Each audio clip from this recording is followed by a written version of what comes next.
Good morning, gardeners. Today I'm going to be a little creative and take an old fire pit and turn it into a planter. I'll show you the whole process using stuff that I had laying around the house and plants that I just took cuttings and so forth off around the yard. So let's get started. Here's the fire pit I was talking about. I took all the guts out of the center so that there's no longer hooked up to gas or anything. And I'm going to put a big deep saucer in the middle, and we're going to fill it up with plants. So stick tuned. Now the fire pit has rusted out in spots, you can see here, and I want to raise the saucer I'm going to use.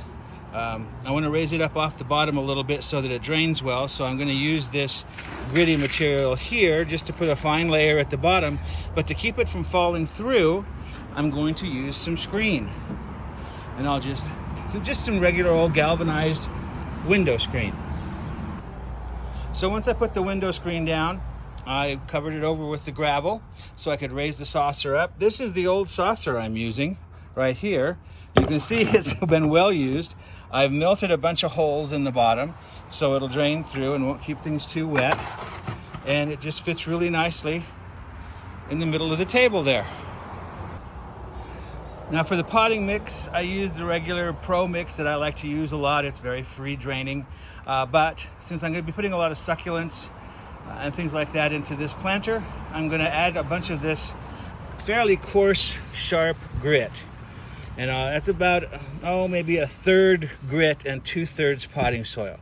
So I'll get that mixed together and I'll end up putting it in there. So I've partially filled the planter, not filled too deeply, but you can see how gritty it is and how well drained it's going to be. And I'll start placing some plants around until I find an arrangement I like.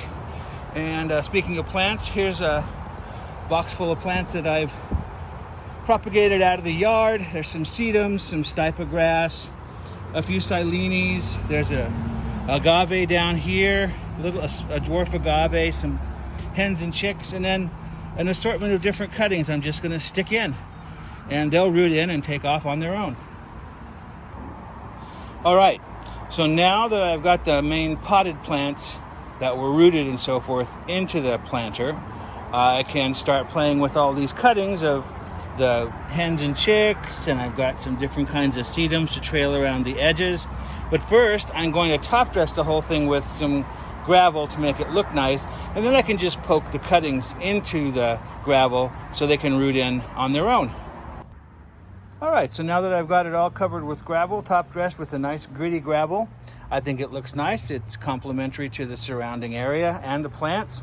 I'm going to use this shish kebab skewer to poke some holes in here, like so. And then I'll take one of my hens and chicks cuttings, like this guy here. It's all cleaned up on the bottom, and just insert it just like that. That's all you have to do. I'll do that with all of these hens and chicks and sedum cuttings, and then I'll show you the finished product as soon as I'm done. So the last step was to give it a good soak. I made sure that the water was draining out the bottom like it's supposed to, and I think it's a real nice complement to the rest of the patio. So thank you for watching.